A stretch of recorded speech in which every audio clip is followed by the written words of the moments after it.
Yes, you know what time it is. It's time to touch some news, touching Nigeria, Africa, and crossing the borders even of Africa into Europe, as well as Asia and any other continent you could think of.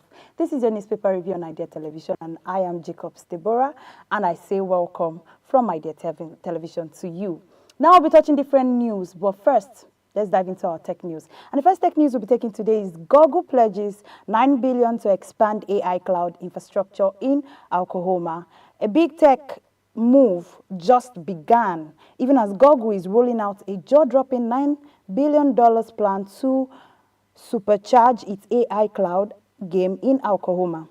Over the next 2 years, the tech giant will build a massive new data center in Stillwater and give its prior site a mega glow-up. It's not just machines. Google is also pumping $1 billion into AI education for U.S. universities, non-profit, with more than 100 schools already on board and benefiting from this. This comes as a big tech rival for Amazon, OpenAI, as well as NVIDIA pour billions into AI arms and race, while Apple goes full blast mode with $600 billion US investment. With the competition heating up, Trump built an America push of Oklahoma might just become Silicon Paris. This is a very This is a very beautiful story, and it's one of the news that gladdened my heart this morning. These are the kind of news we want to hear on this station. News that have to do with innovation, news that has to do with education, news that have to do with caring about people's education and the welfare of your country as well as the communities around you. And US always wanting to top the charts. Google has started leading, bringing a $1 billion investment into universities education, and like we heard from the news, so many other universities are already benefiting from this particular move, and they are also pumping $9 billion into AI movements. This is giving a big tug of war for other AI companies like NVIDIA as well as OpenAI and others, and it's looking like, how will I explain it? This is like a good fight. It's a tussle and hustle to make impact. And this is the kind of fight we want to hear. This is the kind of hustle we want to hear in the country, or in any country around us. These kind of things we want to see. People looking for how to make innovation. People wanting to top the chart of innovation. And this is great from Google. And the next newspaper we would be looking at, the next techniques we'll be looking at is Bitcoin. Crypto fans gather here. Bitcoin hits fresh record as Fed ease bets adds 2 tie wins. Crypto fans buckle up because Bitcoin has just smashed through a fresh all-time height, touching $124,002 in early Asia trending. The world's biggest digital coin is riding a wave of Federal Reserve rate cuts expectation, Trump-era crypto-friendly reform, and some serious institution money is pouring in already. Not to be outshined, either hit $478 billion to the highest level since 2021. Analysts are buzzing already. This is a great move in Bitcoin. So all the Bitcoin traders as well as crypto traders. As far as this is hitting Bitcoin, it will hit as well as other trading platforms on the cryptocurrency. And it's a great move for people already who have their investment. But for people who would see this big move and want to start investing immediately, it's like risk to them for now. But for people who already had their investment in this Bitcoin are already earning in money. And like Bitcoin will always be, Bitcoin is it's a game of today you win, today you do not. And if you understand the chart, you will know that in Bitcoin, you calm down and you wait to see what happens. And for those who have waited for a long time, it has finally happened. Your prayer has finally been answered as Bitcoin rises. The next newspaper or news we'll be looking at is the WhatsApp says Russia is trying to block it. Now, there was a story yesterday evening that came out that Russia was actually trying to close some social media app like WhatsApp, Telegram, and others because of some security information that was not released to them. Personal information for security purposes that was not released to them by these particular apps. Russia have come out to now claim that WhatsApp is not informative enough. It does not hold information of people enough to tackle security problems. So if I were having a security problem about a particular person, we cannot run to WhatsApp and ask. But this raises a question in my mind. I know like months ago, the US president came out and was actually having an issue with WhatsApp having security issues, security data issues, and saying that data of people are not really secured on WhatsApp. But now, we are seeing another country saying that the release of data from this app is not possible, and that's the reason why they are condemning it. So now, we lie on the question that should we say it is good that WhatsApp is not releasing this data, or should we say it is not good? Should we say because of security purposes, WhatsApp should actually release this data? Well, we don't know, but we'll move into it. We say the drama in digital world. Russia has started restricting some WhatsApp as well as Telegram calls, claiming that the platform isn't sharing information for fraud and terrorism probes, but WhatsApp isn't backing down. The Meta-owned app says it's all about privacy, secure communication for over 100 million Russians. In a bold statement, WhatsApp vowed to keep fighting and to make end-to-end encryption available everywhere and for every of its users. WhatsApp does not collect user data to give out to authorities. WhatsApp have come out to say, and most of the data that I even received from WhatsApp, I think what has to do with your phone numbers, your contact list. Those ones are informations that are viral. Those ones are some information you can easily get. But the kind of information that this particular company are asking for is information that has to do with your text messages, your photos, your videos. What are you saying and to who are you saying it to? And WhatsApp has said that those messages are encrypted. They're only for the sender and the receiver. And WhatsApp cannot give those informations out to anybody, not even their own company itself. They are secretly keeping this particular information, and this has to do with data privacy. It's on one hand, it's a good thing that they are keeping the data of their users private, but on the other hand, can we say they should release it because of security purposes? Well, I don't know, but whatever you think, you can actually lay on the comment section. So we'll be moving into our newspaper fully. And the first newspaper we'll be looking at is the Vanguard newspaper front page, where we see Kwam1 Comfort Bob, lawyers, aviation experts blast federal government. And beneath it, we see that the federal government declares 7 years moratorium on the new universities, polytechnics, as well as COES. We also see beneath it that invasion, Obasanjo Library to sue EFCC demands 3.5 billion naira compensation. And beside it, we see that drug war, why federal government too continues to strengthen NDLEA.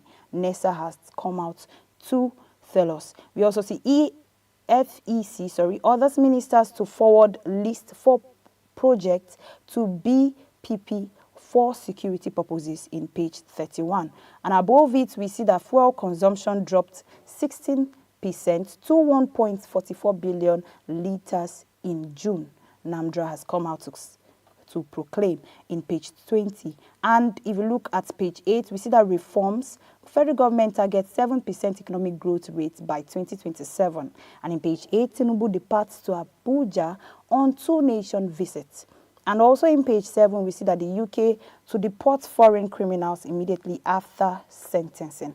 Now the UK to deport foreign criminals immediately after sentencing story. We hear that the United Kingdom has come out to announce a major shift in its criminal justice and immigration policy, allowing foreign criminals to be deported immediately after sentencing.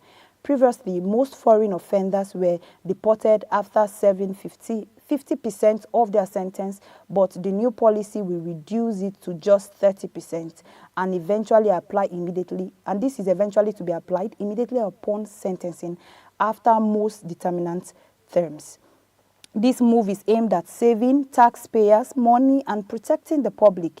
We will not apply to terrorists, but this particular rule will not apply to terrorists, murderers, or those that are serving life sentences. Authority retains directions for cases posing ongoing national security risk. Foreign criminals will now face immediate deportation. UK has come out to say, but they now make an exemption for those who have been sentenced life imprisonment or those who are terrorists or are murderers. Those kind of people will not be, this kind of reform will not actually be applied to them also. Now we also would move to the story of the federal government banning the creation of Federal University Polytechnic College of Education for 7 years. We hear that the federal government has announced a 7-year ban on establishing new federal universities, polytechnics, and college of education to address underutilization, poor infrastructure, and declining student enrollment, with 72 federal universities, 42 polytechnics, and 28 college of education already operating. Some institutions serve as fewer students than their capacity, prompting the government to refocus resources on upgrading existing facilities and recruiting qualified staff.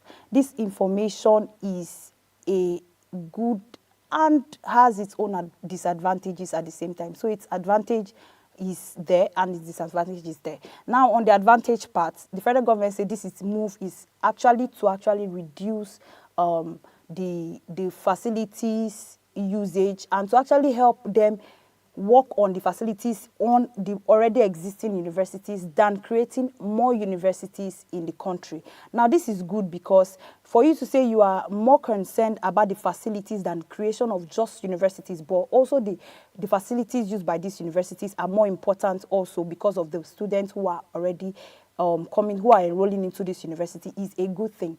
But another thing is, if we go to most universities in Nigeria, government universities, so to speak of, not private universities, we hear so many issues like you go to a class and find out that over 300 students are in one class because of them accepting much students into the universities, but yet those students are not, how will I say, there's not enough classrooms to actually house those students. And if the government will now say the reason why they don't want to create universities is because the numbers of students in a polytechnic or university is reducing, then I don't think that's true in total looking out. This is not that particular part, because if you look at it really, if you go to universities, please check out universities. I don't think you will see universities with the number of 30-something.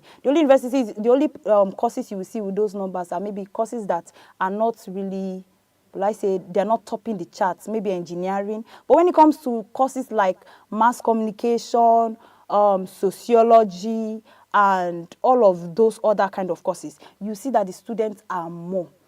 We like the fact that the government are very focused on facility growing, but we want to also see that even in this reform, we want to see that there is a change. Now we're keeping quiet to say we want to watch and see what will happen in the next 7 years. Will we look back after 7 years and say, yes, this particular reform was beneficial to the universities and polytechnics in Nigeria? Will we say this reform was for a good cause in Nigeria? Will we say the facilities in universities has increased, the infrastructure has gotten better, there are no more leakages in classrooms, the chairs are conducive enough for these students? Will we be able to beat our chest and say this reform was actually for a good cause, or this particular fight was actually for a good cause? Or would we still say we're still slacking, or we're still lacking in those universities?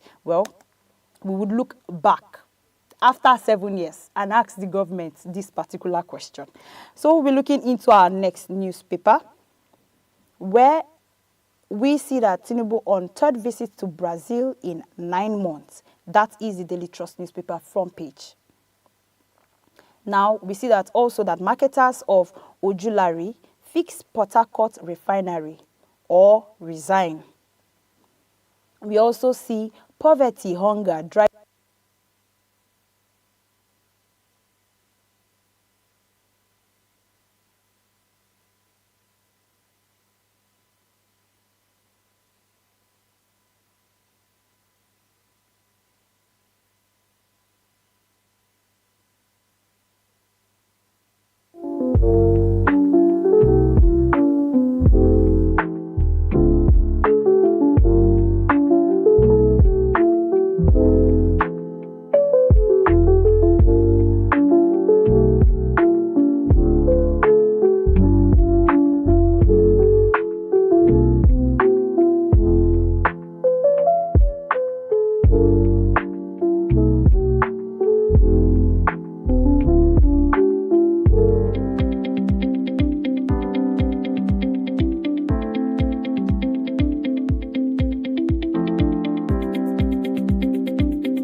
Welcome back. This is your newspaper review on Idea Television, and the newspaper we're looking at is the Daily Trust newspaper front page. The last story we mentioned was the federal government funding 2024 capital projects with 2025 revenue.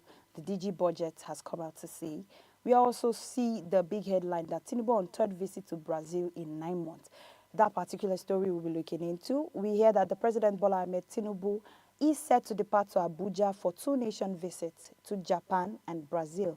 In Japan, he will attend a 9th Tokyo International Conference on African Development, TICA D9, in Yokohama from August 20 to August 22, focusing on African economic transformation, private investment, as well as innovation. And on his way, he will stop over at Dubai, UAE, during the Japanese visit, and he will hold a bilateral meeting with Japanese officials and CEOs of companies investing in Nigeria. President Tinubu's frequent visit to Brazil and as well as other countries suggests a strong focus on diplomacy and economic partnership. On one hand, this trip can be strategically beneficial, and on the other hand, we can look at other things, like we always say. So every advantages, there's always disadvantages. But it is good to always hear that Nigeria is always wanting to top the chart. And our president is not slacking. He's not lacking behind. He's not sitting down. He's moving. He's moving with the reform. And he's trying to make things better. Like we said, we heard from this particular news that this particular visit is purposely for African economic transformation and private investment in Nigeria and also Africa, not just Nigeria. So it's not just to be beneficial to just Nigeria, but also to Africa at large. The next newspaper front page we'll be looking at is the Guardian newspaper front page, where we see that federal government withdraws criminal charges against Kwam Wan and Emerson. In page 3 of that newspaper, we also see in page 3 that FEC orders ministers to forward list of projects for security. Beside it, we see that the US approves $346 million arms sale to Nigeria. We also see benefits in page 6 and also the big headline that federal government overhaul public finance as bills for more Versity's risk rejection. We also see in page 3 that Rep probe alleged diversion of 1.6 trillion naira COVID-19 recovery funds. And in page 8, we see that Ikechukwu stakeholders flee Solodo over the visit to Tinubu. We also see in page 6 that ADC slows down 2027 strategy talk over alleged mole EFCC rates. And beside it, we see that INEC to deploy 262 officials and 574 BVAS machines for by-election in Ibadan. We see in page 26 that MDAs banned from issuing contact letters without minister's authorization. And also we see that over 70% of Lagos residents are tenants and spend about 60% of monthly income on rent in page 7. And the next newspaper I'll be looking at is the Tribune newspaper front page, where we see the invasion. Obasanjo Library gives EFCC 7 days ultimatum demands on 3.5 billion naira compensation in page 8. And in that same page, we see that Ibom Air Passenger Comfort Emerson regains freedom and may get ambassadorial role, And the big headline, we see that LP, SDP, APC, PDP battles INEC over Saturday's by-election. And in page 24, we see that Ogun gives property owners 2 more weeks to present documents. We also see beneath it that my constitute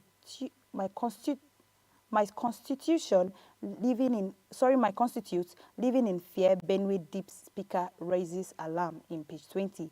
And we also look at page 16 that says over 180 killed in missing SEE East to 2 years. We also see in health that over 80% of blindness in Nigerian children are preventable. Expert has come out to say in page 14. And in page 3 and 5, we see that FEC places 7-year embargo on new tertiary institution. Tinubu eyes 7% economic growth rate by 2027, as well as direct review of FIRS, customs, and NNPC deductions. And the next newspaper I'll be looking at is the Punch newspaper front page, where we see that Obasanjo Library accuses EFCC of targeting ex-president demands 3.5 billion naira damages in page 14. And in page 20, we see that Tinubu orders FIRC customs to review revenue deduction. And in page 19, we see that 2025 budget, ministries in dilemma as Accountant General suspends front request. And the big headline, we see that 2027 presidency, PDP unveils zoning panel and displays Jonathan as well as Obi talks in page 2. PDP eyes a new aspirant as well as APC mocks opposition and predicts defeat in 2027 candidates. And beneath it in page 20, we see that fuel distribution controversy. Dangote restores marketers amid monitoring pressures. mountain pressures. And in page 19, we see the pilot split over Quam's One Aviation ambassadorship. And also in page 2, which is the last headline, we see that Mohammed, terror group leader, captured in Niger and moved to Abuja. The next newspaper front page we're looking at is the Blueprint newspaper, where we see 2027 PDP not wooing Jonathan or Obi. And in page 19, we see that airports rose, comfort Emerson, Quam One off the hook. We see the big headline that FEC approves 4,903 billion naira for Kano and Katsina Road Center Bridge. We also see that 27 state FCT accessed 78.6 billion naira UBEC matching fund amid 2025, Alus has come out to say. And the next big headline, we see the federal government holds establishment for new tertiary institution for 7 years. The last newspaper front page we'll be looking at is the Daily Independent newspaper, where we see to shape Nigerians' future workforce, Tinubu unveils a new manpower policy. Beside it, we see the federal government to revive abandoned rural telegraphy project with $3 billion. And the big headline, Nigeria's agriculture exports hits record high fueled by weak naira. That particular story we'll be looking at, we see that Nigerian agriculture export hits record high fueled by weak naira. Nigerian agriculture sector achieved historical export earning in the first quarter of 2025, reaching 1.7 trillion naira and a 65% increase in year-to-year, driven largely by the weak naira. Strong global demands as well as favorable commodity prices and cocoa, also cashew nuts demand dominated in exports, contributing nearly 80% of total earning, while Europe remained a primary market, importing over 64% of Nigeria's agro products. The surge is generated by an agri-trade surplus of 668.3 billion naira, marking the fourth consecutive quarter of positive balance. And in other headlines, we see that CGC orders rapture of fleeing inmates in Kefi jailbreak, page 6. We also see that NACOM inaugurates the CTTs for revitalization of insurance industry in page 6. We also see in page 7 that Ibom Air incident, NBA to provide legal support for Emerson and condemns the lifetime flight ban. We also see that same page that IGP orders investigation into Quam One's airport incident. And beneath it, we see that 2027, I won't deny Tinubu second term. Soludo has come out to say in page 6. And the last headline that ADC EFCC trades awards over investigation of opposition members. We have come to the end of our newspaper headline. But if in case you missed the first section of this newspaper headline, Bitcoin users, remember that there's a height and a joy on all Bitcoin users' faces. There's a smile that comes with the fact that there's an investment that brings back a huge amount of profit. And also we see that Google is paving way in the US, as well as investing $1 billion in US universities and education as well. We also looked at the story of Russia banning some social media platform, WhatsApp. But WhatsApp has come out to say the reason why Russia is banning or trying to ban them is because they want some information that cannot be given and they are not ready to back down. We looked at other newspaper headlines as well as our Punch, our Daily Independent, our Tribune, Vanguard, and Daily Trust. And we would be closing with the fact that we looked at the Guardian newspaper front page. We've come to an end of our newspaper review. Catch us